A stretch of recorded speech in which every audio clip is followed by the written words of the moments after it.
I wonder if the years ahead will be as bright as this. We haven't seen anything yet, darling. Why, all this is merely a sample of the real world of tomorrow.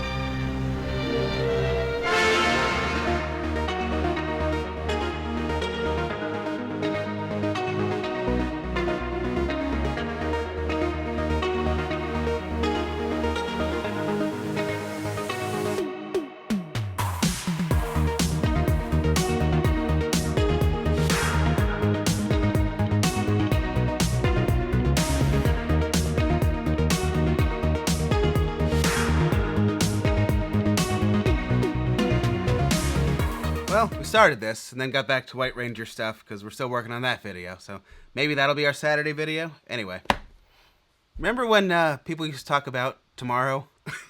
like, like a bright future kind of thing? You don't really hear much about that anymore, right? And new ways of living. The mystery and the promise of distant horizons always have called men forward.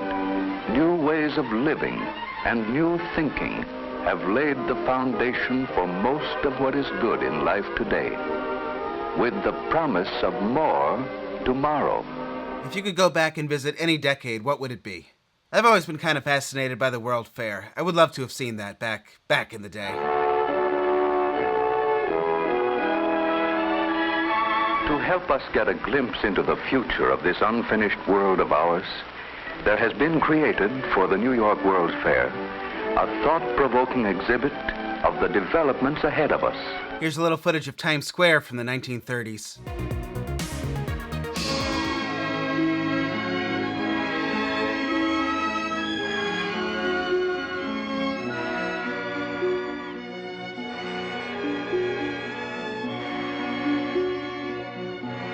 Little different, right? I'm not sure I'd actually want to live in the 30s, but I don't know, it would be kind of cool if you could time travel to a time for like a day or so, or maybe you could spend a week, I don't know, however long, and just kind of bop around and see what it was like during that time. I'm always so excited whenever we stumble on one of those historic museums with like all the old things that you can climb in, touch, sit in, whatever else.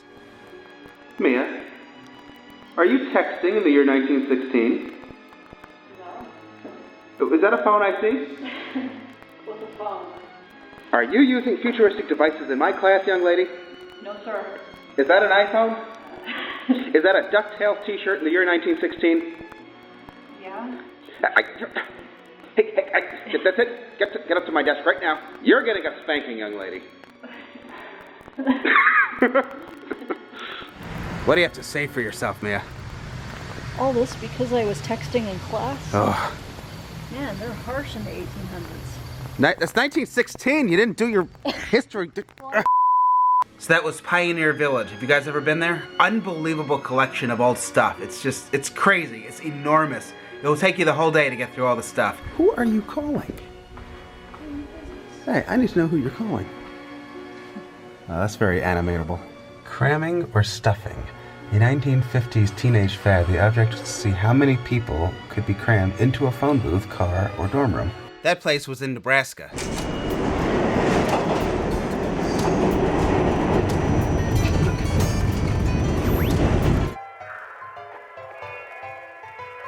We've time traveled. We've time traveled. We were just on the A train, on our way to Brooklyn, and then the lights went out, and all the people are gone. In the past!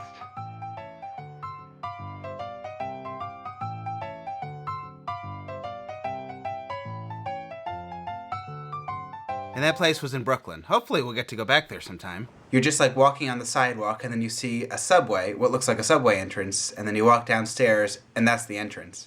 I just think that's the coolest thing ever. Oh, that is so exciting. Mia! Look over here. Oh, that's awesome. I think we can go inside.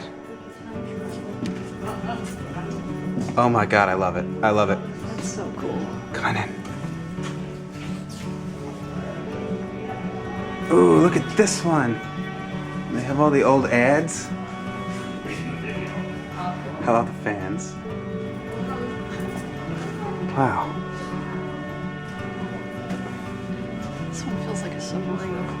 look at this. What a funny floor. This reminds me of like a store or something. Oh, it's one of these cars. I've never gotten to go inside one before. We've seen these drive through.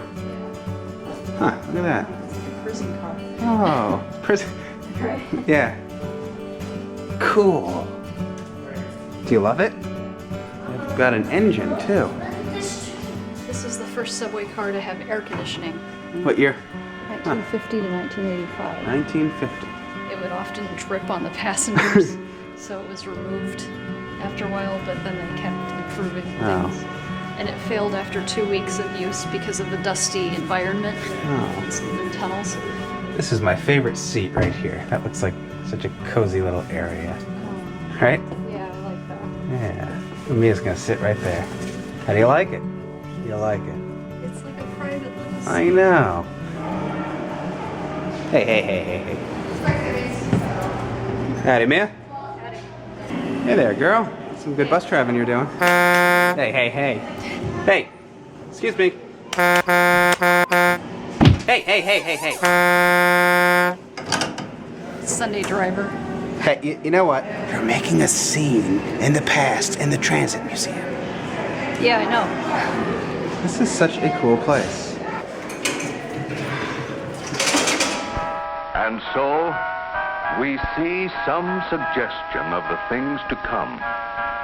A world which, far from being finished, is hardly yet begun. A world with a future in which all of us are tremendously interested. Like, needs more optimism, right? Something's missing. Why, all this is merely a sample of the real world of tomorrow. Roll 2020 montage. I was thinking about it, but it ended up being more depressing than funny. It was supposed to be funny, and then it not really funny. All right. I wonder how people in the 30s or 40s envision the year 2020. I mean, that sounds like a very futuristic year, right? Like a very, if you're in the 30s and you're at the World's Fair thinking, you know, what will 2020 be like? I don't know, maybe there could be flying cars. Probably not thinking, all right. Hopefully this is a good enough vlog. We've been working on other stuff today, so I'm trying to be back with something over here. Didn't post yesterday because we're working on other stuff. Good stuff coming, trying to get it done. It's just, everything takes forever, which also kind of brings me to the How We Met stuff. The How We Met comments might be some of the best, I was going to say on YouTube, on the internet.